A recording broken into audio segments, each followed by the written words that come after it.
Hello, hello. Welcome back to the Awakening Her podcast. How's it going today, my friend?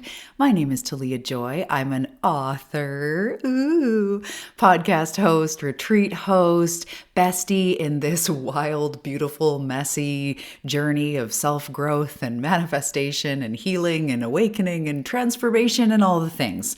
I'm so excited that you're here today. And today we're talking about something that has been foundational. And it's been foundational in my journey for over a decade, but also, if you guys have been listening along, this last year has been insane for me. I've gone through a whole, death and rebirth and rock bottom to crazy highs, and it's been a wild journey.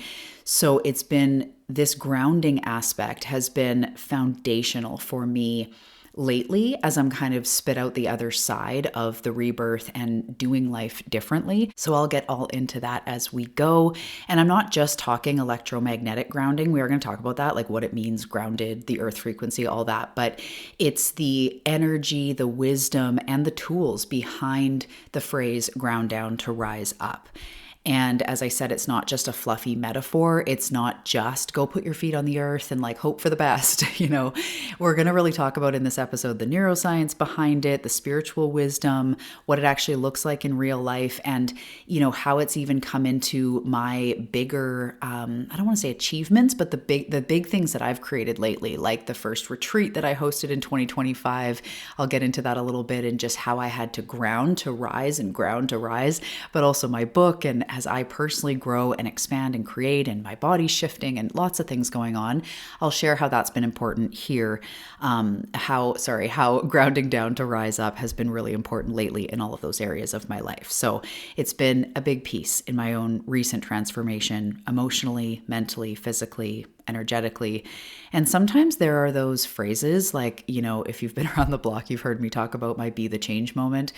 But sometimes there's those phrases that you've heard over and over, and then all of a sudden it hits you on a deeper level. Like when I had my, oh my goodness, like I need to be the change. It like hit me like I had never heard that quote before.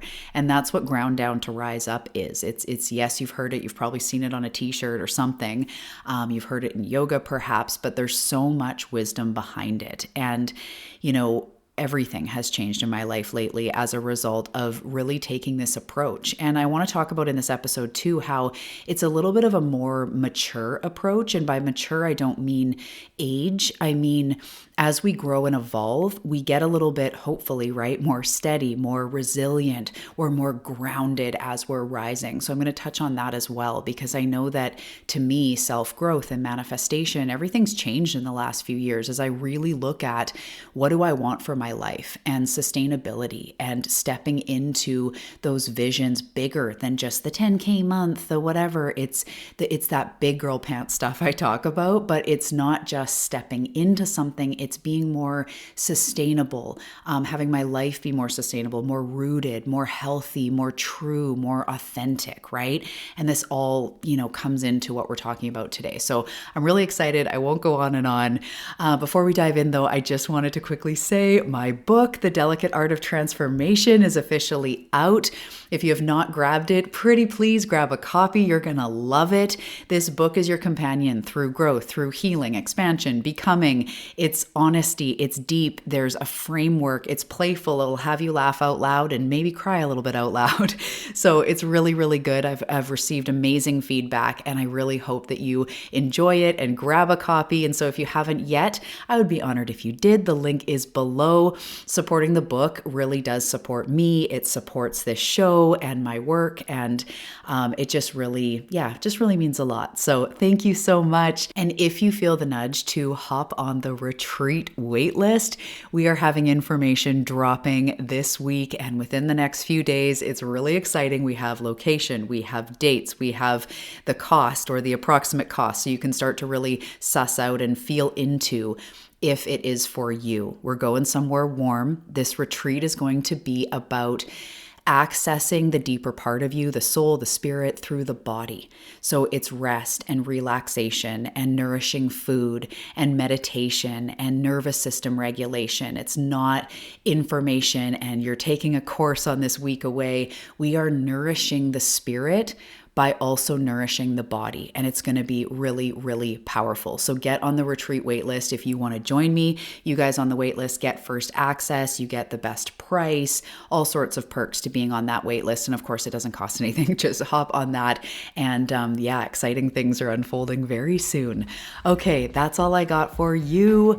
Let's dive into this episode. Take a deep breath. Drop your shoulders, take a sip of water, and let's dive in.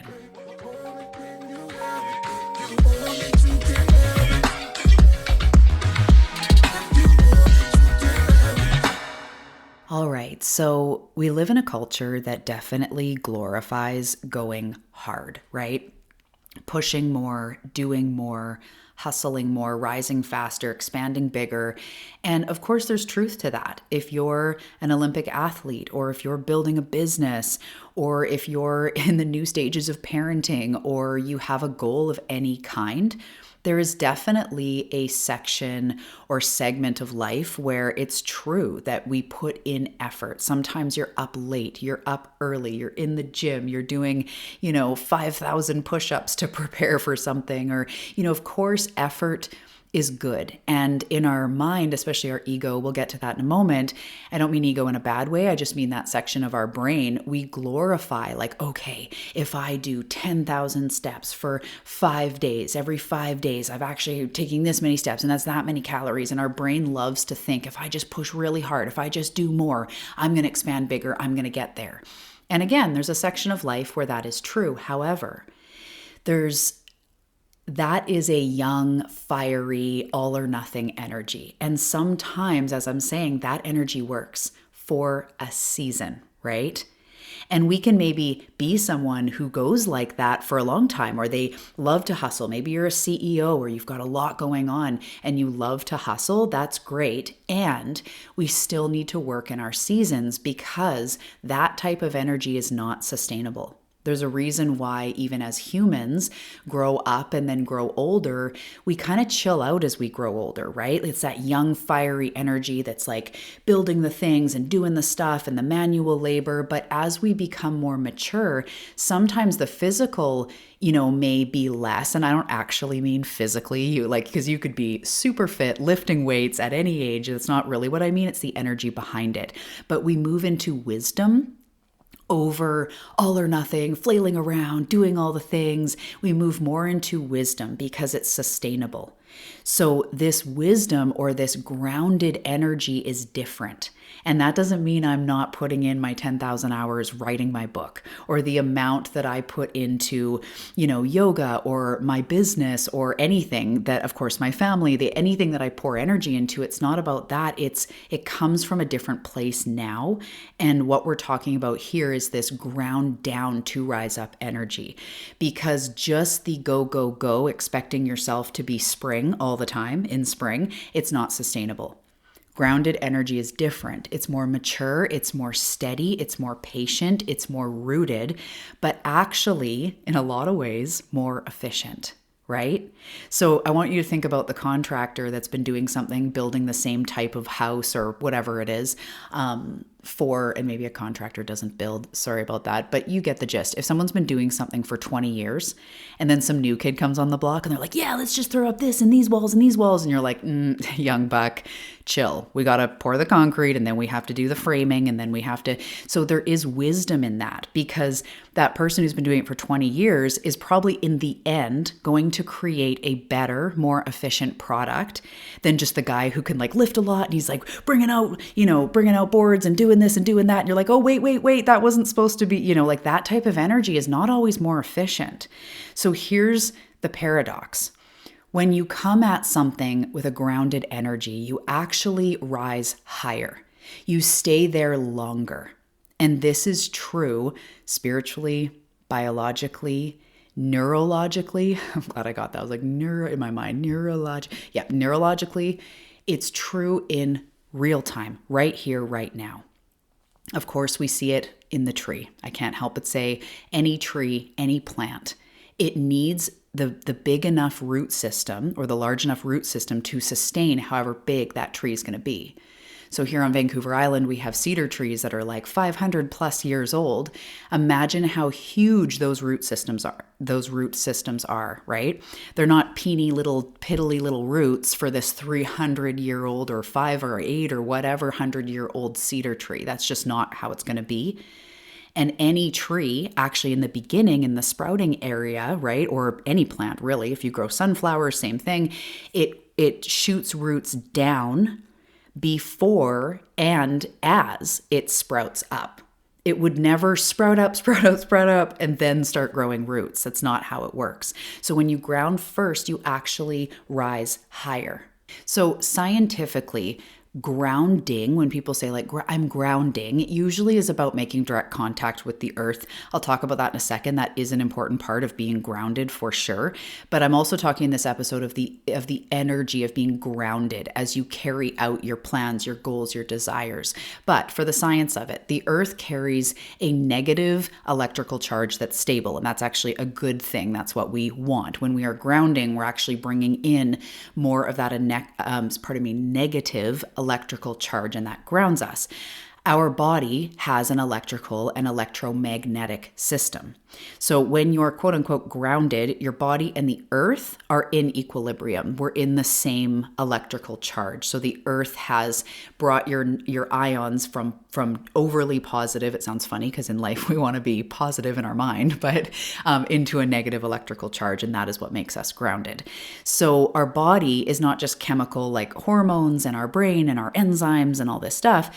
Underneath all of that is electricity, as everything has, or I'm pretty sure. I'm getting outside of my zone of genius. I'm not sure if every single thing has an electrical transmission, but I feel like it would. Anyway, I know that we do. And our nervous system communicates via electrical impulses, and our heart generates the strongest electromagnetic field in the body. I think I've heard before, again, don't quote me on this one, but it's something about our heart has an electromagnetic field that's double or triple or 10 times or something, even our aura, like our body, which is crazy. The brain also operates on electrical rhythms. Every cell in your body has an electrical charge.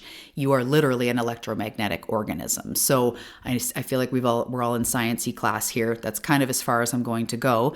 Beyond that, often we are not grounded and we are disconnected from the earth because we wear very insulated shoes, we live above ground, we sit indoors, we're around, Wi-Fi and phones and screens and artificial EMFs, and we live in chronic stress and all of these other things. And this leads to a buildup of a charge in us. It's a positive charge, which again sounds funny, but it's a buildup of a charge which creates electrical noise in the body. And I know some of you can relate to this when you feel overstimulated, frazzled. I want to say sometimes I say to my husband, like my senses get blown out. I don't know if that makes sense to anyone else, but it even is anxious, scattered.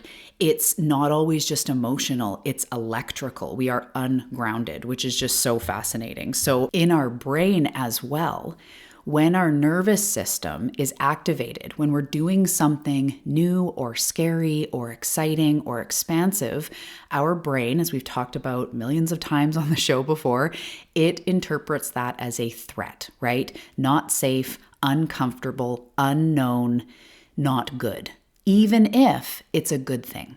So when I first started for real booking the retreat, the reason why I hadn't done it for years previous is because it was too big for my nervous system. I would shut it down. I would self-sabotage. I just wouldn't follow through because it was insanely scary.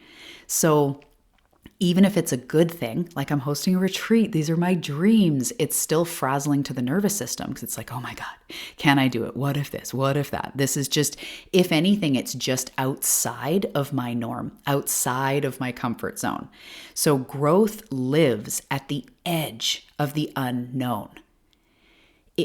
Growth literally means like we're moving into new territory, right? And the nervous system does not love the unknown.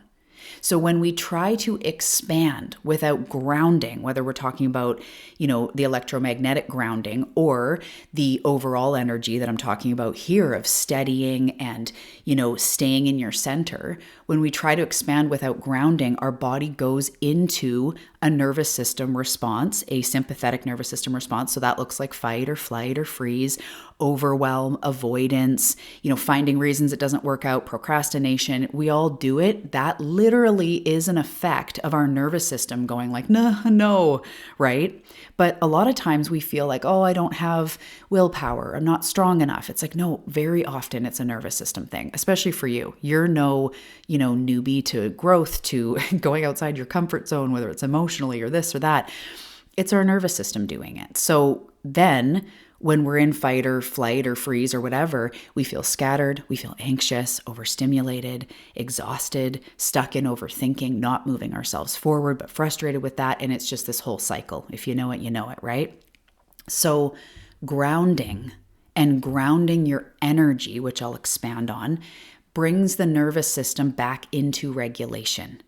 It tells the brain, right now, I'm safe. So when I was starting to book the retreat in 2025 and really, hand over the deposit and all the scary stuff, my whole system, I'd be in my house alone going like, oh my God, oh my God, oh my God, like freaking out, going like, I can't, like everything in me wanted to go, never mind, cancel it all. And I was like, no, I can't. And it was like it's a stress response, even if it's excitement, as we're saying. So what I would do is I would allow myself to feel that. And I would usually dance it out, shake it out, go for a walk, whatever. But I would put my hand on my heart and go like, okay, even though I'm freaking out right now, I am safe, right? Because we start to go, oh my God, and our body and our heart's pumping. But right now I'm actually safe. I'm just in my house. I've literally got a cup of tea in front of me, or, I'm safe in my home in a hoodie, like I'm good. So I'd remind the brain, even though this is scary, I'm safe. I can be here. This is moving forward. Yes, it's scary, but I can also be in it. I can move forward. And I would bring myself back down. So sometimes I'll go, or we tend to say in this example, if I say to myself like, oh my God, what if nobody buys and, I lose money and it all is a big failure. Often we want to rebound to the other side. No. People will buy it and it won't be a failure, but that can be an eternal game of ping pong that we're like, yeah, but what about this? No, but it's okay. And so in the middle, the place that actually works is just coming back to center and going, right now I feel scared. But right now I'm also safe. I'm not being chased by a lion. I'm not under threat. Maybe I just need a shower, go for a walk, do a meditation, dance it through, shake it through, growl it through, punch the air, punch a punching bag, go to a fitness class, talk to a friend, cry, roll around on the floor. That's okay. We just process that, right? And it's this telling the brain I am safe. This comforts the parts of your brain. It's called your prefrontal cortex, if I remember properly, but it comforts the part of your brain that is responsible for clarity and decision-making and creativity and leadership. So all those areas of your brain start to come back online, right? Because when I go like, okay, I'm going to call today and put the deposit down, and my brain's like, oh my God, what if this is the worst decision? You can't afford to lose 10,000. What if this, that, right? And then I start to go, okay, right now I am safe. All of a sudden, the part of my brain, as I breathe and I do a quick BRB, as I've taught some of you, and I take a breath, and you go back into your body, okay. And then the part of your brain that's responsible for decision-making and leadership can step forward, because when I'm going, oh my God, what if nobody, oh my God, that's not the part of my brain that is, the best for decision-making, clarity, leadership of my own life. That's the part of my brain that's freaking out, right? So as I calm myself, it's almost like a dog, like it's okay, shh, you just calm yourself. There is actually nervous system tools where you pet your shoulders, you pet your arms, you can pet your forehead, your face, your chest. It feels really nice, actually. Calm yourself down, and then you can start to make decisions. That's why people say sleep on it, right? Or don't retaliate back with a text right away. Take a second to breathe, to come back to it. And often the next day or after a shower or after a workout, you're like, okay, this is what I mean by grounding. Not just putting your feet on the earth, but coming at life with a grounded energy. And ultimately grounding, or being like, we want to ground down to rise up, it doesn't slow you down. It actually, as I was describing a minute ago, makes you more efficient, more resilient, and more consistent. I think of like a horse that just like runs steadfast. And if you were to look at a horse running, and then even like slow it down, the muscles and the method, and it just keeps going. And in this metaphor, it's almost not about the fastest. It's just efficient and resilient and chugging along, right? It's the energy of a train rather than like a sports car that's just right? We want to be like this train force in our life that is moving forward and making decisions and getting better. So that's this ground down before rising up, before only focusing on rising. We need to take care of ourselves. So to come back to the tree doesn't grow tall by stretching upward first or dominantly. It doesn't just stretch upward. It grows tall because it grows deep. The stronger, the wider the roots, the higher the branches. The more expansive the canopy, the deeper the root system is. Without the roots, it's going to collapse. It's not sustainable. And this is the same for us. As we evolve, as we mature in our journey, whether you're 25 years old or 75 years old, as you mature in your journey and expand, it becomes more important, not less, to ground first before launching forward. I think of that CEO energy of my life. Calm, grounded, making decisions, not rash impulses. Sometimes there are big moves, big investments, big places where you end something or let something go. Big decisions, yes, but less about 1,000 million things and more about that intentional, mature energy that goes the distance. So I'm going to give you more tangible examples, as you know I love to. As we round out the episode, I like to bring it right back down to the ground. But in part of that, my own relationship with grounding, I really did think for a long time it was putting your feet on the earth, right? I have to ground. And if I wasn't putting my feet on the earth, then I wasn't really grounding. If I didn't go outside today as much or didn't touch the tree, hug the tree, connect my heart to the sap of the tree, I don't know. If I wasn't doing all that, then I wasn't grounding, right? And as we're talking about, of course, that's part of it.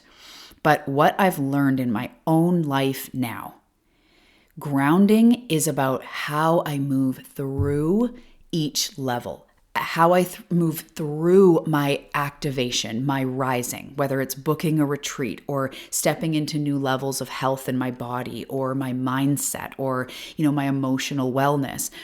It's really about how I move through that, less about just the big highs and lows, right? Or just the going outside or just doing the thing. It's so much more nuanced now. So as I've been mentioning, when I plan something big like my retreat, my nervous system reacts every time. I'm doing it right now because I'm in the final stages of solidifying the retreat I'm talking about. And so the exact same thing is happening, and it's exciting and it's expansive and it's brave and it's scary. Oh, it's so scary. There's risk. There's vulnerability, there's visibility, there's commitment. It's international. It's a big deal, right? So every time I'm doing this type of thing, as I'm talking about it, you can even probably feel, some of you empaths, I'm like, there we go. The deep breaths I'm talking about. So when this happens, I'll feel energized and then I'll feel scared. And then I feel inspired and then I feel shaky. And then I feel excited, and then I feel like I want to shove everything away and cancel everything and say, never mind. So instead of just pushing through that energy, I paused, just like I did in real time. I'm not editing this, so I just started to feel myself like, oh, and then I took a deep breath so that I can be grounded. And here now, I take a pause, I ground. I let myself feel excitement and fear. I breathe. I move my body, I eat nourishing food, I go into nature, I talk it out with someone safe, and then from that grounded center, and I don't always do all those things, I'm just saying depending on what is needed, but from that grounded center, I take another bold action. And then behind the scenes, I freak out a little bit and go, oh my God, right? And I do the whole thing again, and I breathe, and I go for a walk, or I have a bath, or I do something to shake it up. I'll punch the air, I'll dance it out, I go into nature, I hug a tree, I cry, all these things I'm mentioning. And then, from that grounded center, I take another bold action. I book the dates. I give the credit card information. I announce it to the community. And guess what? Here we go, around and around, right? But this is what our nervous system is meant to do. It's kind of like to think your nervous system won't react is foolish in a way, right? to think like, oh, I just won't react when I'm doing these big things. No, as I just said, growth lives at the edge of discomfort. When you are uncomfortable, your nervous system does what it's designed to do. And it's going to do the same thing if you're under real threat, like something was happening or there was a bear chasing you, same. It's doing what it's meant to do. So we learn. This is why everyone's all about the nervous system tools and the regulation, because we're going to need it the rest of our life. So we ground again. We do something, we react, we ground again, and this is the rhythm. Expand, ground, act, regulate, repeat. Expand, ground, act, regulate, repeat. And it changed everything. That's how I've been able to do these big things that behind the scenes freak me out. Like even the book and the retreat, those things really like scare me in my system because they're so big. So doing this and integrating this has allowed me to actually do the things. And it's changed my relationship as well with my body. When I'm in pain, this recent shedding, releasing of weight and, inflammation and things, I feel like it's just changed the way I see myself.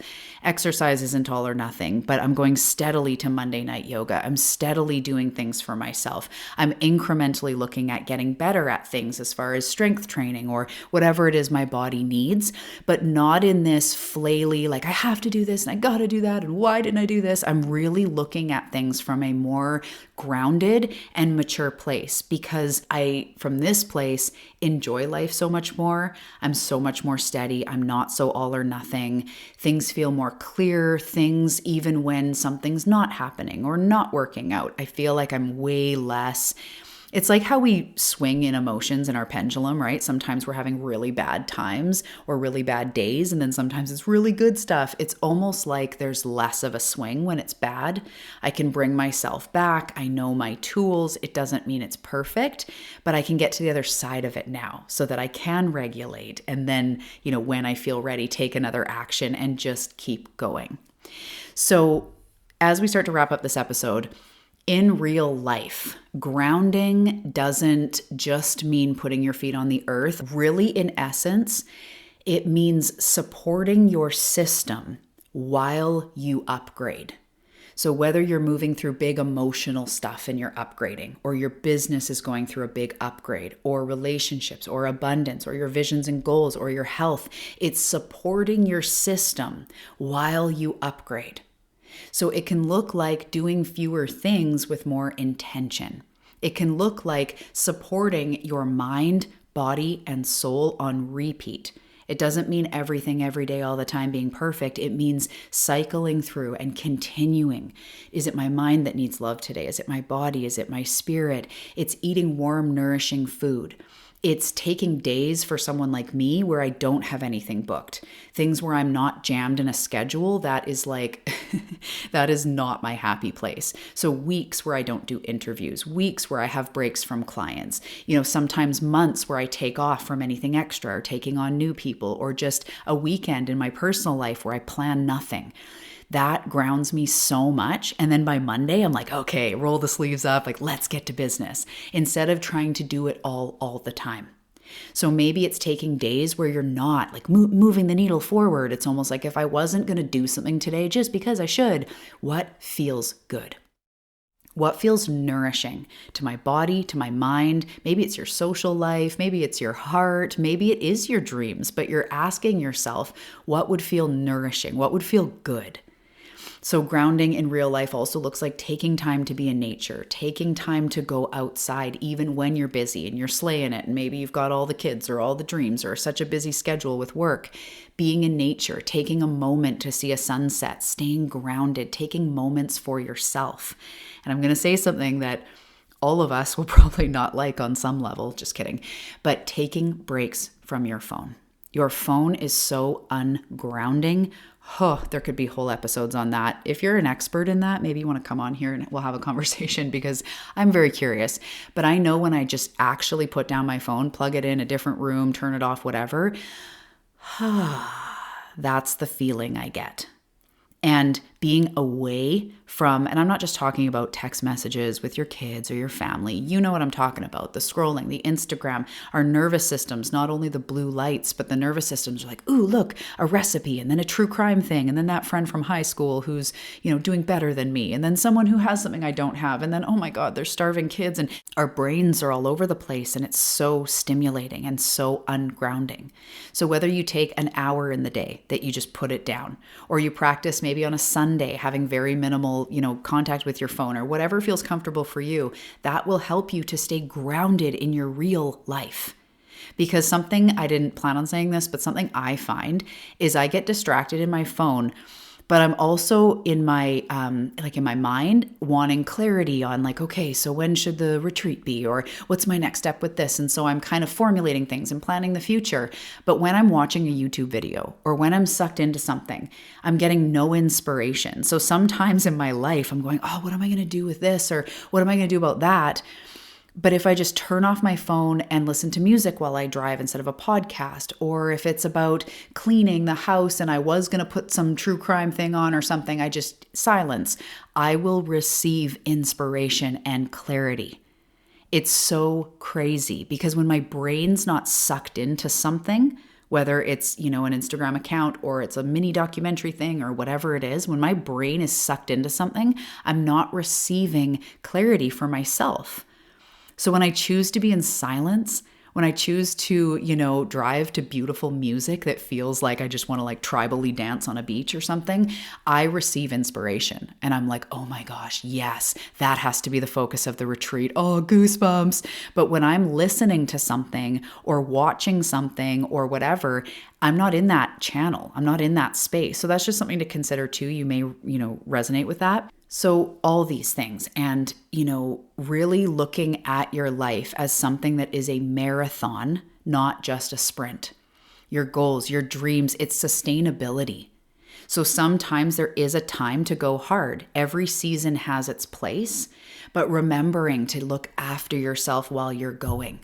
Don't go out in the world while you're starving and, your nervous system stimulated too much and you're overwhelmed and you haven't taken time for you and, you haven't done anything creative in a long time and you're giving out to everyone. Like that is not sustainable. So we need to look at where can we do fewer things with more intention? Where can we look after our body, our mind, our soul from a nourishing place? Taking days where we're not moving the needle forward, taking times when we're not pressuring ourselves to be in the schedule.